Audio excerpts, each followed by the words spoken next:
If the man in the gray flannel fedora looks worried to you, he has reason to be. Tom Landry's Cowboys have lost 2 straight games, and with the undefeated Vikings, their opponents in today's game, the Cowboys are in danger of losing 3 straight for the first time since 1965. And at 1-3, in danger of an early exit from contention in the suddenly competitive NFC East Division. Certainly, the Dallas defense cannot be faulted. Though peopled by what many consider neo-octogenarians, Doomsday has allowed a total of just 2 touchdowns in 3 games this season. The problem is on the much younger offensive unit. After scoring 24 points in their first game against Atlanta, the Cowboys total only 16 points in their next 2 losses to the Eagles and Giants. Last week, they averted a shutout in the last 11 seconds of their 14-6 loss to the Giants, a game in which Roger Staubach could not dodge 6 sacks while hurrying into 3 interceptions.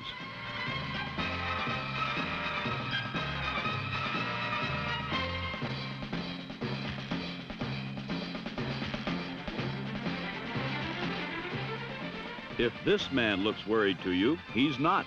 That's Viking head coach Bud Grant's usual expression. Minnesota currently is 3-0 and atop the NFC Central Division. But all is not well in Minnesota. They, too, have had problems putting points on the board. After a 32-point performance in their first game, the Vikings came back with 7 points against the Lions and 11 against the Bears. But Minnesota won both of those games because, once again, defense dominates for the Vikings. Last year, when they were runners-up in the Super Bowl chase, the Vikings had finally achieved equality of defense and offense. But for the new season, they have thus far reverted to their Purple Gang days. So 2 struggling offenses face 2 domineering defenses as the Minnesota Vikings meet the Dallas Cowboys in the NFL Game of the Week.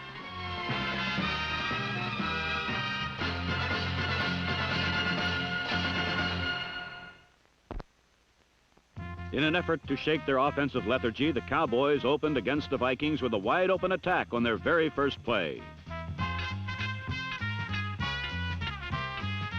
Billy Joe Dupree took a tight end around for 20 yards, but when the Cowboys went to basics, they went nowhere.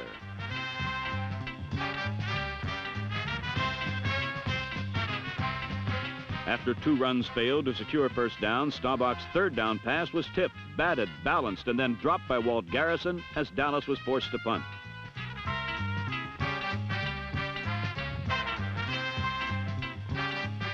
On Minnesota's first possession, Fran Tarkenton went off into number 44, Chuck Foreman, who in last year's playoff victory over Dallas gained over 100 yards rushing and would be deviled Doomsday again today.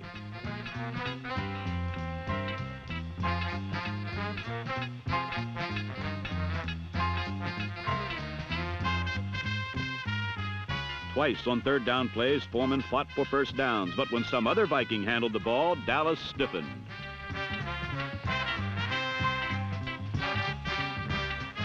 After Jim Lash was driven further backward than he had gone forward, Dave Edwards nearly stole a Tarkenton sprint out.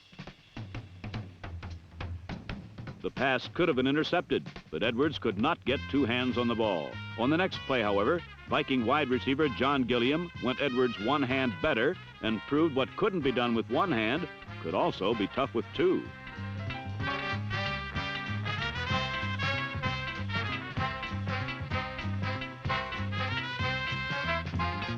Gilliam's drop cost the Vikings a first down and stalled Minnesota's first drive. And on a repeat, we can see that Gilliam had no excuse. He was wide open.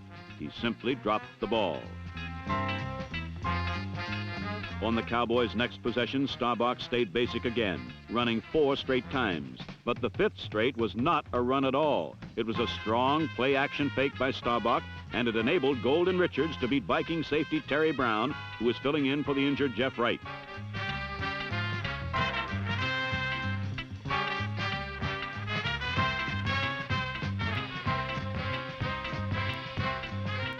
Golden Richards was pure gold to Dallas fans, and his 58-yard connection with Staubach gave the Cowboys first blood. 11 minutes into the game, Dallas led 7-0.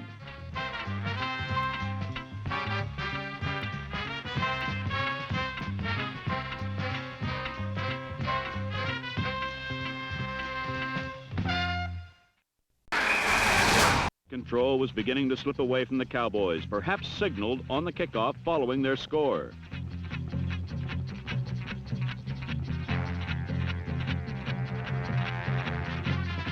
Bruce Walton blasted Brent McClanahan, but he stayed up and was disappointed he didn't go farther despite Walton's big hit. On the next play, Cowboy nemesis Foreman snatched a Tarkenton pass and picked up 29 yards to the Dallas 46.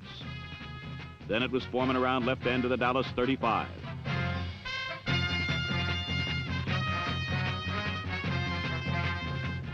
But Tarkenton again strayed from the hot man, and Gilliam again let him down, going high, getting both hands on the ball, but again failing to hold on.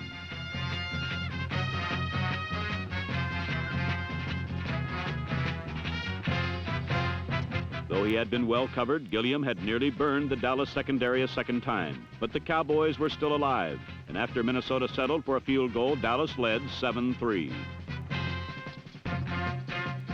At the top of the second quarter, Dallas made a mistake that would cost them the lead when linebacker Amos Martin stepped in and stole Staubach's pass intended for Drew Pearson. But Minnesota almost gave the ball right back when Tarkenton made like Oklahoma, then butchered a pitch out. Stu Boyd saved the ball, and rather than dally any longer, Tarkenton went to, who else? Chuck Foreman.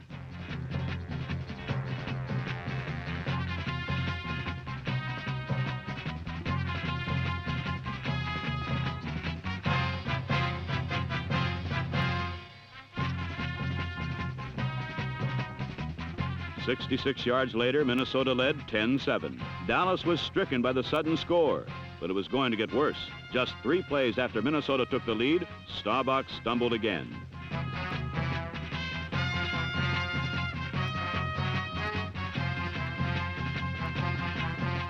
Another look at the play from our end zone camera shows the pattern just as Staubach saw it. Staubach saw an open Drew Pearson, but underthrew, and Nate Wright stepped in and intercepted on the Dallas 21. But Minnesota could not punch it over as Mel Renfro slashed Lash on a post pattern, forcing an incompletion. Minnesota again settled for Fred Cox's field goal and led 13-7.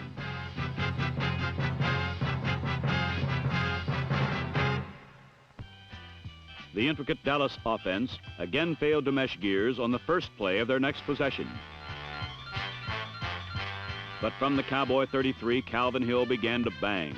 Though Hill and several other Cowboys have defected to the WFL, and there was some question as to how hard lame duck players would perform while playing out the string with their old teams, Calvin Hill left no room for doubt. Hill never ran harder as Dallas reached the Viking 41.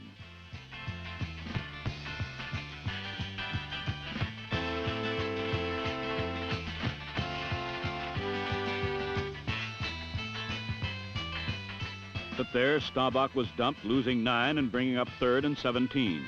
Still, Staubach very nearly got it when Richards beat second-year man Jackie Wallace, but could not get pointed in the right direction.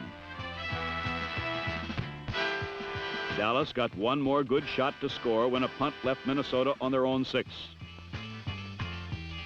Jethro Pugh pushed it back to the 5, and Bob Lilly further to the 4.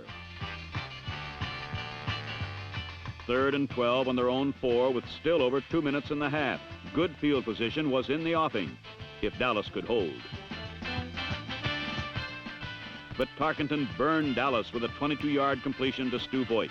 Another look shows Franz cool as he steps into the end zone, refuses to panic, and seeks his secondary receivers.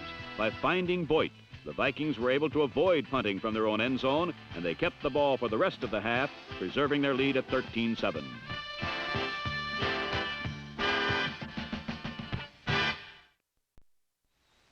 On the opening series of the second half, Dallas linebacker D.D. Lewis caught Fran Tarkenton rolling right and threw him for an 11-yard loss that brought about a 3rd and 19 situation. Long yardage was needed.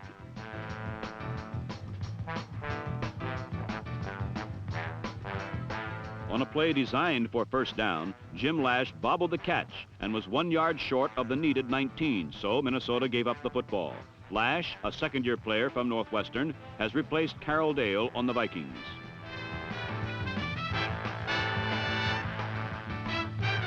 For Dallas, Roger Staubach faked the handoff and rolled right, but number 60, Roy Winston, poured in to trap him for a loss. Winston, along with Wally Hilgenberg at the outside backers, comprise over 24 years of NFL experience. The man in the middle in Minnesota's great trio of linebackers is young Jeff Seaman, who replaced Lonnie Warwick 2 years ago. Now, with it 3rd and long, Staubach tried long for Drew Pearson, who seemed to have the ball, but it was literally stolen by Nate Wright. Minnesota immediately tried to cash in with a play that went Tarkenton to Foreman to Gilliam, back to Tarkenton to Lash. The play was successful, but not for the big yardage for which it was designed. It was kind of a moral victory for Dallas's defense. But a few plays later, Tarkenton stood behind an impenetrable wall and had time to find John Holland at the left sideline for a gain of 19 yards and a second straight first down. Holland, a rookie from Tennessee State, beat veteran Mel Renfro. A first-round draft pick, Holland is so talented, he is expected to ease the loss of John Gilliam to the WFL next year. After Holland's catch, Chuck Foreman ran the ball 3 straight times, then from the 13 made the play of the day, reaching over D.D. Lewis to steal a touchdown.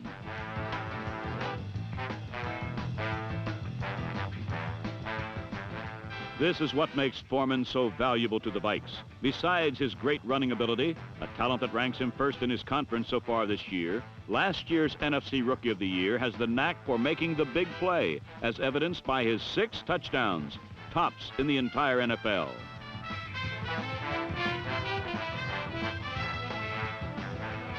The score was now Minnesota 20, Dallas 7, and the struggling Cowboys were in trouble. A 3rd straight loss seemed unavoidable. The ensuing kickoff demonstrates the influence of the new rules as Fred Cox's angle kick bounced high enough for his teammates to blanket Dallas's Charlie Young. Despite the fact that Young was well covered because the kick was from the 35, not the 40, the Cowboys had the ball at their own 25. Relatively good field position.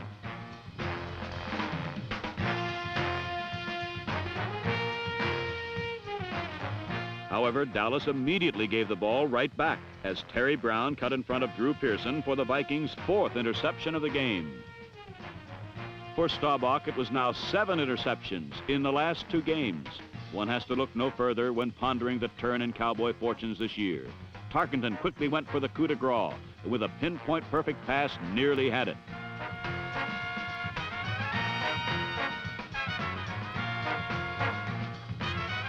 It was the only ball thrown to John Holland that the gifted rookie would fail to catch, but he'll probably remember this one the most.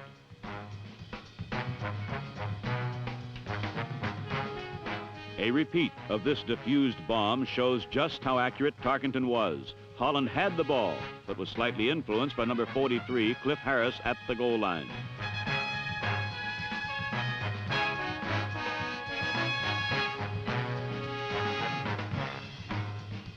Dallas regained possession now as the half was winding down. Number 21, rookie Doug Dennison, got around Roy Winston down the sideline for first down.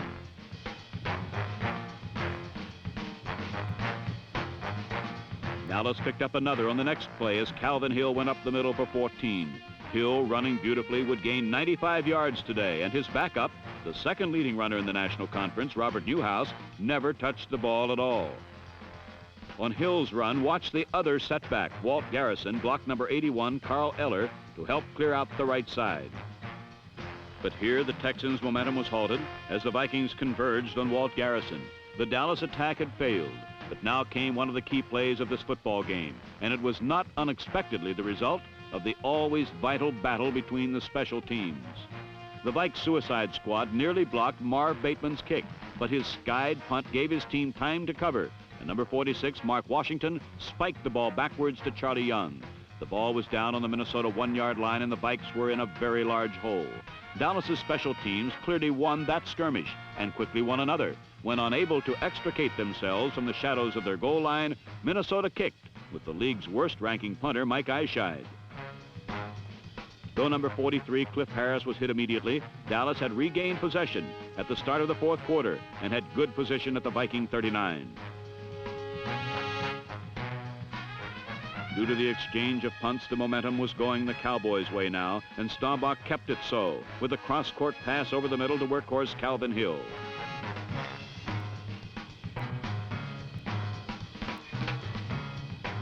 Dallas had 22 yards and a first down. 4 plays later from the Viking 5, Staubach found reliable Walt Garrison, and the Cowboys were back in the ball game, 20-14.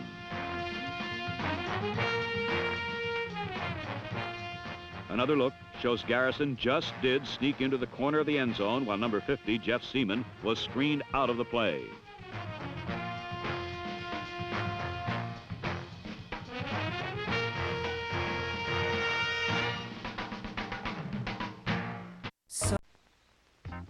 With the game slipping away and 58,000 Texans screaming for more, Fran Tarkenton came out throwing.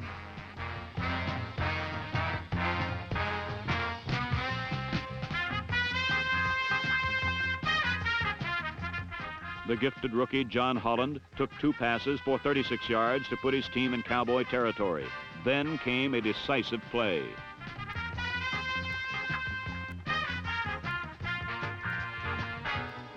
John Gilliam saw only white jerseys, so he cut back against the grain for a stunning run.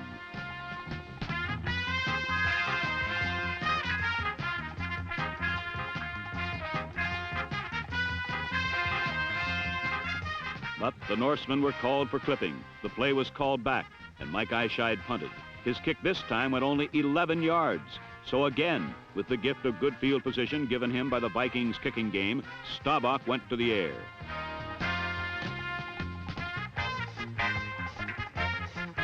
Drew Pearson, the conference's leading receiver, made his first and only catch of the day for a 28-yard advance.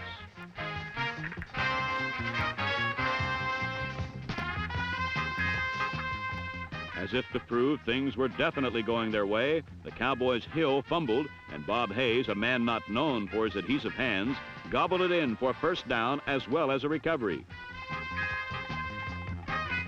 Nothing could stop Dallas now, and nothing did, as from the 8, Calvin Hill roared into the end zone for the touchdown. The Dallas Cowboys had scored 2 touchdowns in 9 minutes to tie the game, and the Cowboys' partisans showed their appreciation. 57,847 were witnessing the return of the brand of excitement they were accustomed to.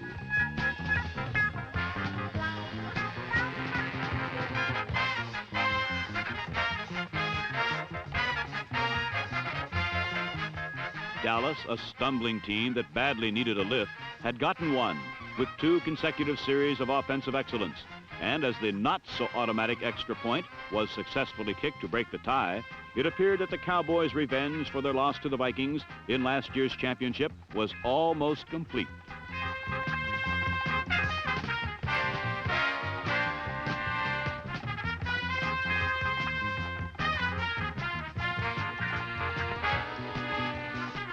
(21-20), and only 2.5 minutes remain. On the first play, a tremendous rush by Harvey Martin and Too Tall Jones devastated Tarkenton.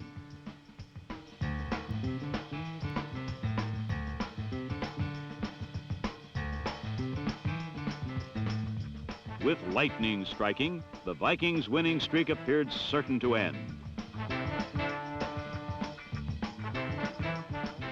In a 3rd and 6 must situation, Tarkenton coolly found Ed Marinaro for 7 yards and a first down. But then, lightning struck again in the form of a blitz from Benny Barnes.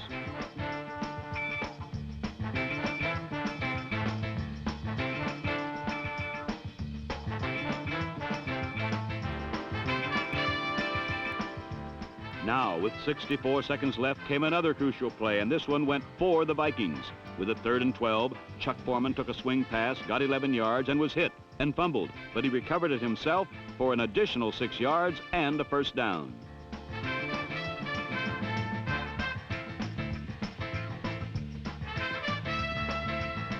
A repeat of this key play shows Foreman's customary style of one-handing the ball betrayed him, but had he not fumbled, he most likely wouldn't have made the first down.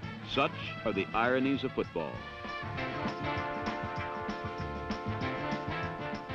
Now, with a new life and 55 seconds to go, Tarkenton leisurely strolled right, dumped the ball to sure-handed Ed Marinaro, who rambled for a 20-yard pickup of very valuable Dallas real estate.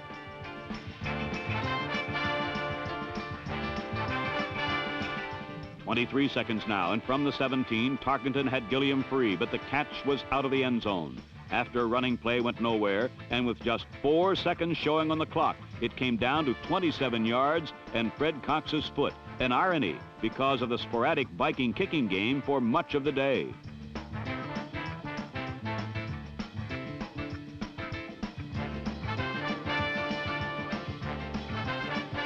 For Minnesota, it was a sweet 4th straight victory to remain unbeaten. For Dallas, a bitter heartbreaker and an unprecedented 3rd straight loss.